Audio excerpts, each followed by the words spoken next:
Alrighty, so let's start. Let's do this introduction to Royal Family Kids. If you've never been out, then all of this will be new information. For those of you that have been out to camp before, this will be quick, okay? So hopefully painless. But we just want to start out by saying that if you got the email for all this and training info, then there should be an all about me activity in there. Encourage you to do that if you're doing this in a group or doing it with a friend or something. Like, do the all about me, and for sure fill out the later game section at the bottom, because I want you to think about your 3 brags about yourself, because there's nothing worse than like when someone says, tell us what your strengths are, and then you can't think of anything. So I really want you, even if you're doing this by yourself, to think about your 3 brags. What are 3 wonderful things about you, things that make you come alive, things that bring you joy? Really go for it and have fun with that. It's good to remember that you have strengths, you have skills, you have things to bring to the table. Let's get into this.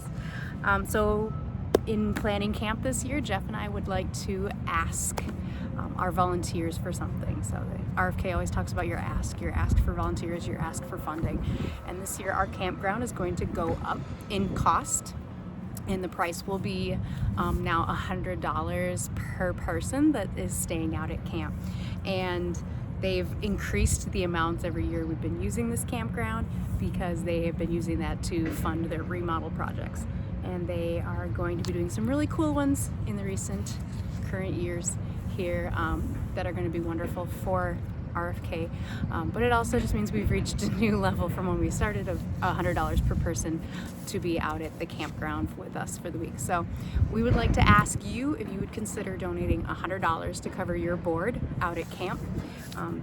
I know when I was a college kid volunteering with RFK, that would have maybe been a deal breaker some years, because there were years I was extremely poor college kid, and that's fine if you can't. It's not a requirement we're making for camp by any means, but we would like to ask if that is doable for you, or if you know someone like, hey, my grandma would sponsor me to do that, then would you please consider having that donation, and you can talk to Jeff or I when you see us next about that. So either way, we are grateful that you are coming and are being a part of Camp 2026, and that you're doing this work to prepare for camp.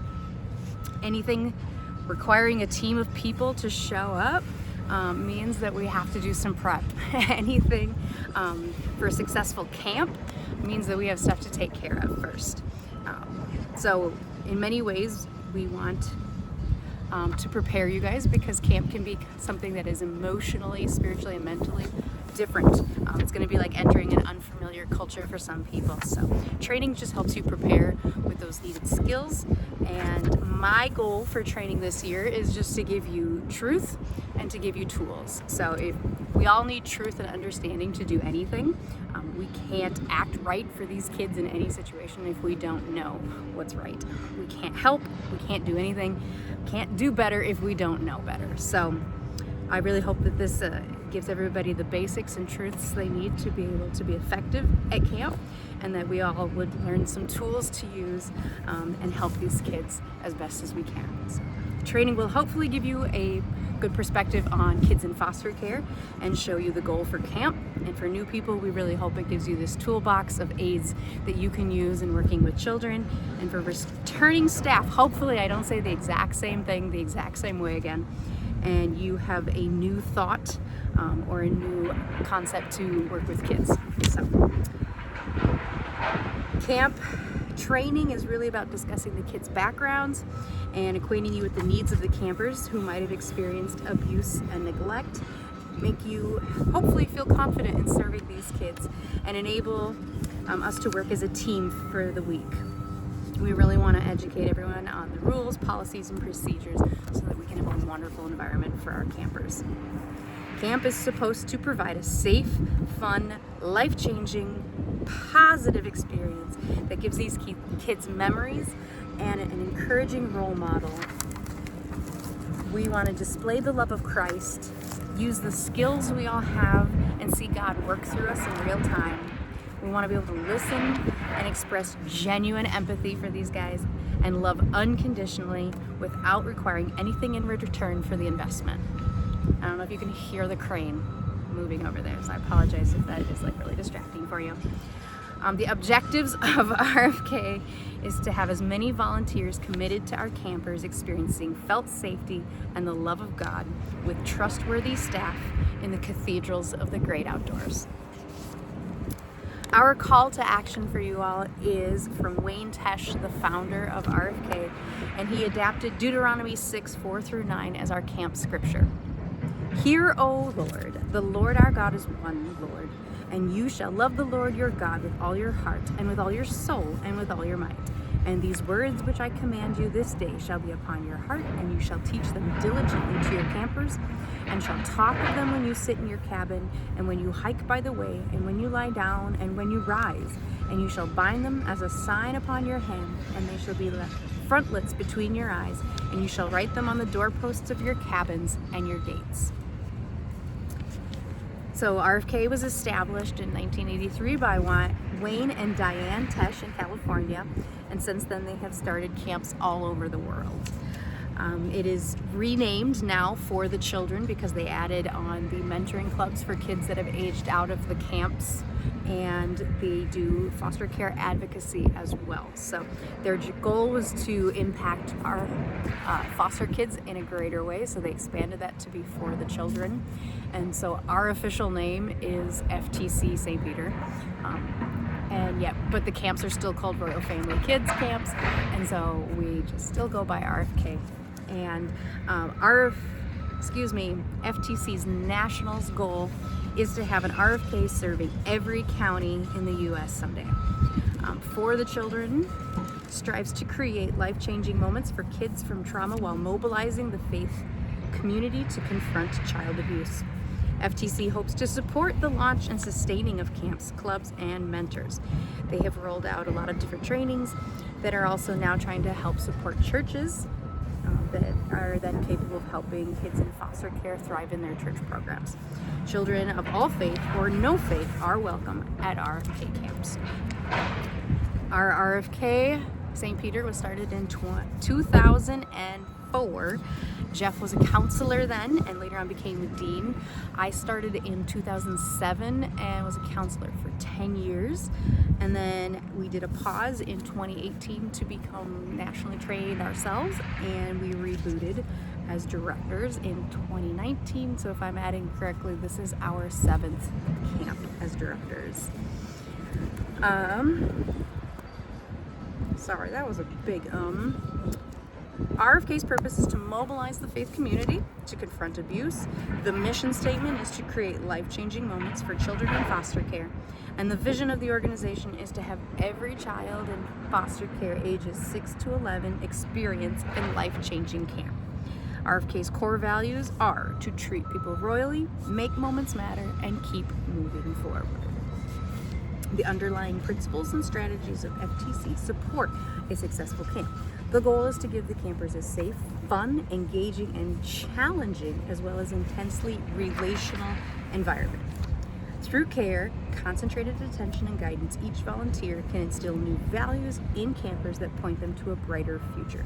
Interaction by interaction, from your preparations until your final goodbyes, you guys all have the opportunity to communicate the hope God offers to those kids from hard places. So God orchestrates camp to be a life-changing experience for both campers and volunteers. I think everyone that returns to camp would attest to this. But we also want to apply a few proven aspects of camp that have been learned through thousands of camps over the years. So here are our main principles for FTC. Focus on the campers. Our goal is to serve them all the time, every day. And if it's not for the kids, it's probably not for the week of camp, and it can wait till later. We want to be fully present and fully immersed in serving these kids. First experiences. A lot of our campers have missed milestones in their lives. So simple things like learning to ride a bike, learning to swim, having a birthday party that actually felt like it was about you and for you. These are all things that they've just never experienced. So for some of them, getting to talk in a microphone is going to be like the best thing ever. And we're giving them that chance to have a repeat or a redo of a childhood moment they should experience. RFK believes in ownership. When kids move a lot, they lose a lot. So at camp, we want to make sure their belongings are honored and cared for, that we're showing value to them and their things, that we're marking their bed, their territory, and giving them just the gift of all of that in addition to the things like they're going to take home from camp. We believe in the great outdoors. June in Minnesota is usually pretty gorgeous and speaks well of God as the creator of heaven and earth, and it just gives us a wonderful backdrop to do these things with these kids and to really have activities that are just joyful and fun and wonderful for them. Devotions and Bible verses happen mostly in chapel, but a lot of the big conversations around those things come out throughout the week, and especially I think in conversations in the cabins and stuff. They're always asking big questions and important questions and informational questions, so just be ready to catch them. We're not there to fix anything, but we're there for the moment with them. With that same thought is the teachable moments. We believe in teachable moments that are going to just happen naturally when you are being a cheerleader for these kids, when you're encouraging new things, when you are letting them play and have that freedom. Not every significant moment we're having these kids will feel like a holy moment, but that doesn't mean the simple things aren't the biggest things to these kids. Sometimes just showing up again and again will mean everything. And we have long-term hope for these kids. We hope camp gives these kids a vision of their future that is something different than maybe they've seen modeled for them before. We hope they see the nurses or the grandparents and dream of becoming just like you. We aren't perfect, but we can actually help them see a vision of caring people. They can see steady, hardworking individuals coming together, and they'll want to work hard for something someday. If they hear about you being in college to be a teacher or an engineer, maybe they'll want to dream that and grow up to be just like you. RFK's operational model is that we work with 3 different groups in order to make camp happen. We maintain relationships with social services to find our campers. We work with local businesses and community to find support, to find resources, and we work with a sponsoring church to provide that support base and initial volunteer base as well. So we are a faith-based nonprofit organization. We are the local RFK chapter 132 under the umbrella of RFK National. So we have this whole kind of setup for RFK to function. Sunrise Church is our sponsoring church, and they do things that like throughout the year. They're always giving like storage space and space to have in-person training when there's a need. Sunrise is one of our first like prayer resources for finding people that will give us that grapevine of support and prayer, because we don't function without prayer. Because RFK St. Peter works with businesses and social services, RFK qualifies as a faith-based camp, not a Christian camp. So what that means, we're not converting anybody. We are here to love on these kids, and our ability to do that is enhanced by Jesus Christ. The more I think about it, you can't really give kids a message of hope without Jesus. So yes, you can love on kids, whether you have faith or not, but to have a real concrete hope, to have a real concrete vision of hope to give kids, you have to be able to have a faith base for them. But it is a non-proselytizing effort is what I'm going to wrap that in. We need to be okay with all religion, all faith bases these kids might be coming out. Any of our volunteers can come from any faith background, and RFKs are non-denominational, so different churches all over the place are sponsoring RFKs. Many of our campers will have little to no knowledge of God, so we just have to make sure that we have some religious boundaries that we'll discuss tomorrow. But we do need to know that social services would view us converting kids to be coercion, and so we want to make sure that we are just giving information out at camp. We're not trying to make altar calls happen. So The leadership for RFK St. Peter believes wholeheartedly in Jesus Christ, and from our identity and who we are in Christ, we are able to pass on love and nurturing to care for these kids. We believe that Jesus and the Bible are the source of hope for these kids, and we cannot manufacture it, and it can't be faked. We believe and rely on Jesus for that. We do ask that regardless of your faith background, that you allow the kids to experience what they experience and to absorb what they will from camp and chapel, from our conversations, from our interactions, that we will let them see and take it all in. A lot of our staff come from churches. I think we have 5 or 6 churches represented now that come out to camp with us, and the campers might be coming from backgrounds where they've been to church, and some might be coming completely devoid of any context of that.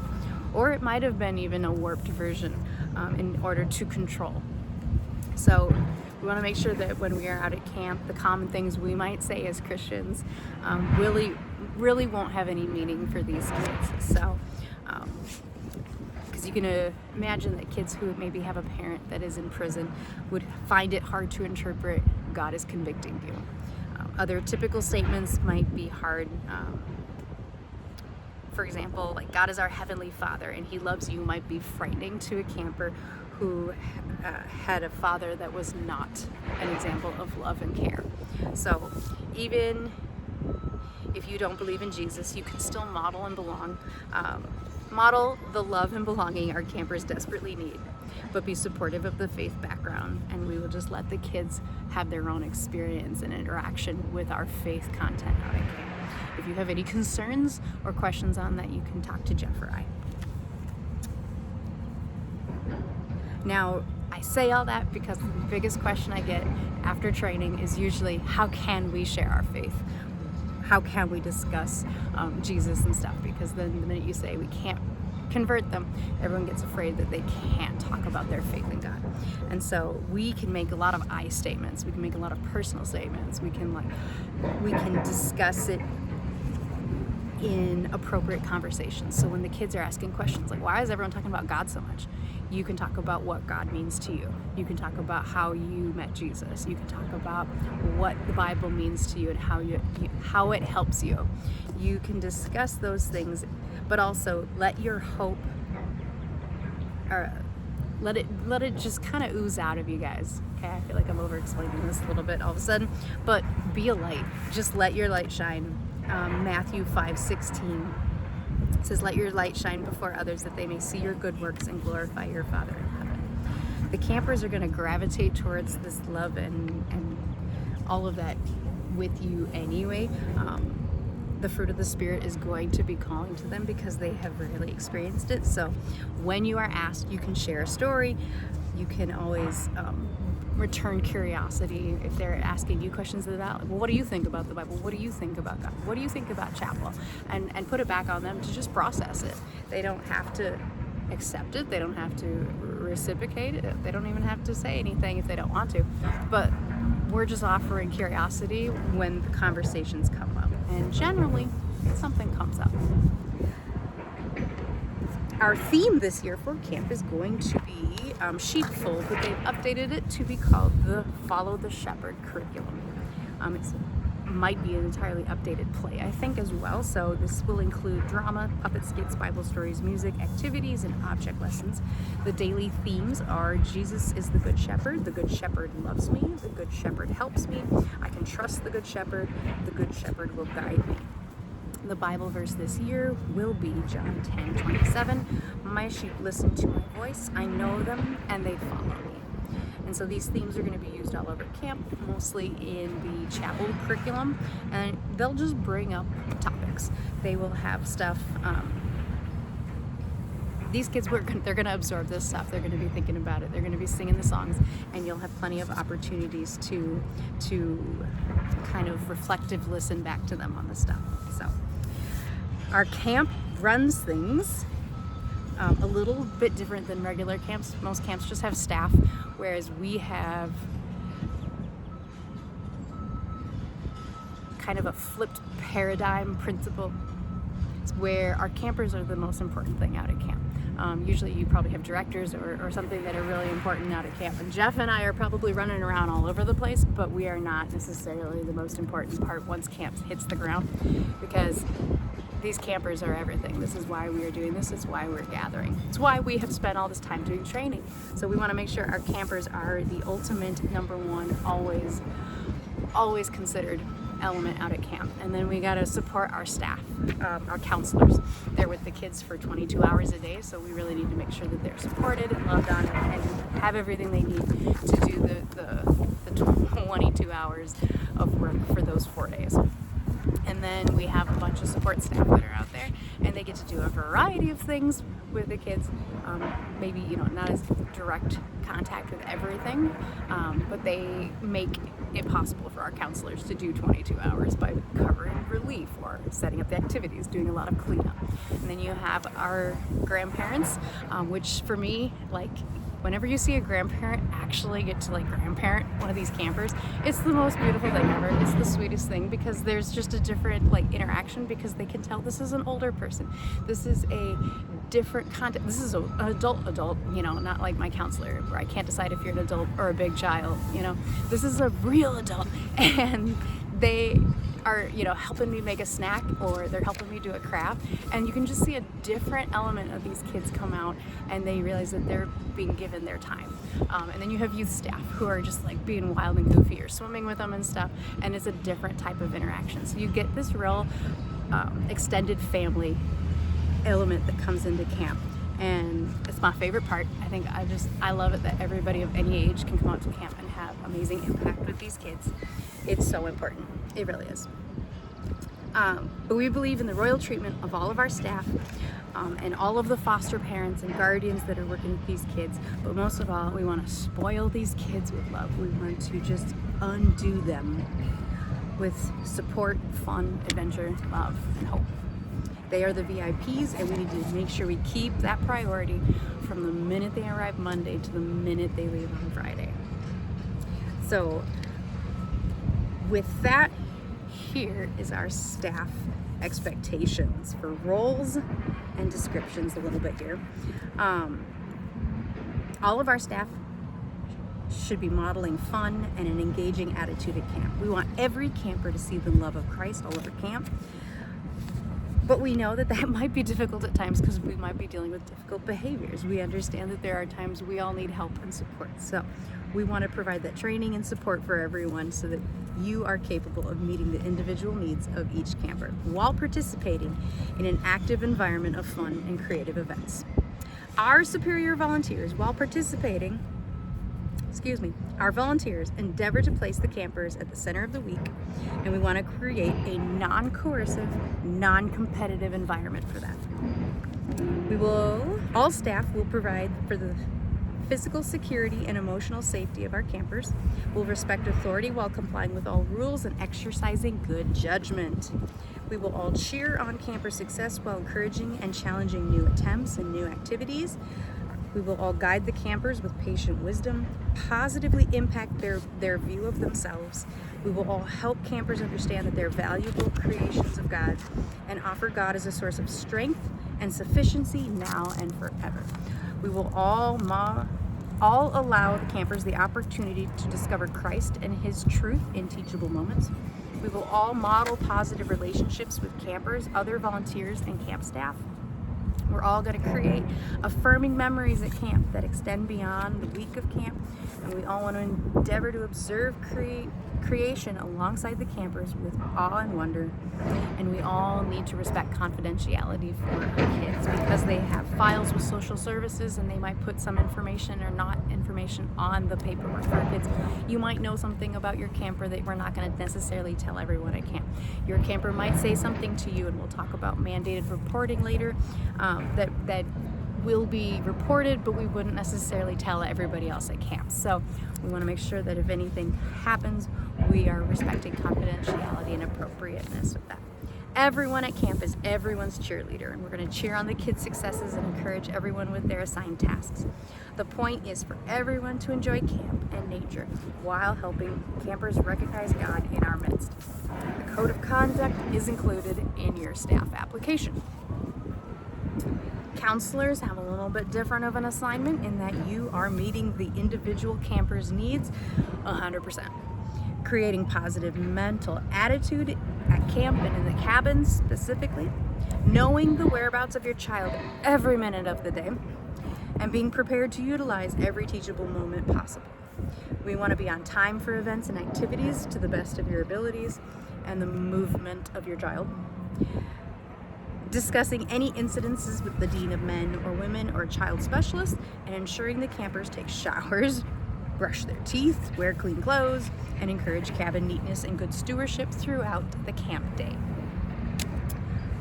We can have counselor assistants if you're not quite ready to be a counselor, but you want to try. We can always have counselor assistants. You have to be at least 16 to be a counselor assistant. Our grandparents that are out there usually are helping with fishing and woodworking and the different crafts and stuff like that, but then they're also helping serve meals, they're also helping serve snack, and just extending the family atmosphere of camp. If you ever need something to help calm, or you're going to use the quiet room, see if a grandparent will go with you, because they just have that different mature piece about them. We have a ton of aunts and uncles support staff out there, and they again extend that family dimension and are usually a lot of our relief staff. So they try to get to know the kids during the day, during activities, and then they step in so counselors can have their break. They're doing 2 Deep and supporting and running the flow of camp. They are doing the behind the scenes work, running errands and doing everything needed to make things happen. Our youth staff get to follow every direction from the youth director, and then they get to do things like drama and puppets and singing and dancing in chapel, and then help out in the kitchen doing things like chopping fruit and washing dishes and all of the fun things. And it's just, they do an amazing job helping out at camp. You do have to be 16 to be a camp youth staff. Other people you're going to see out there are deans of men and women that help our counselors on each side of the campground. We will have our chapel director, youth director, we have a photographer, you're going to see cooks, you're going to see nurses, you're going to see child coordinators, you're going to see nurses, you're going to see teachers.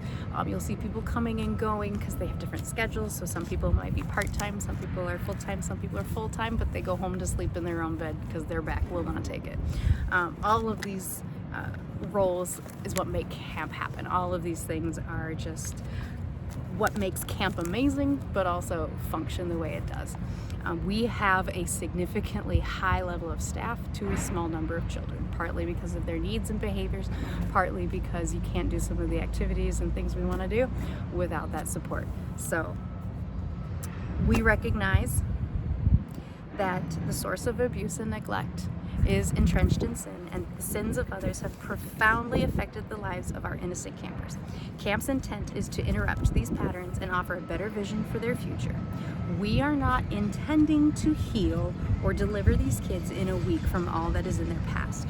We know that we need God to succeed in just giving them a great week, and that every solution for our campers comes from our loving Father who cares for them so much more than we do. Therefore, prayer is our foundation and our strategy.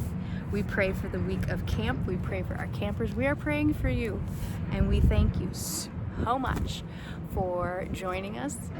Thank you for listening to this introduction to camp and figuring out our RFK structure. We will continue relatively quickly with the next chapter in our RFK training.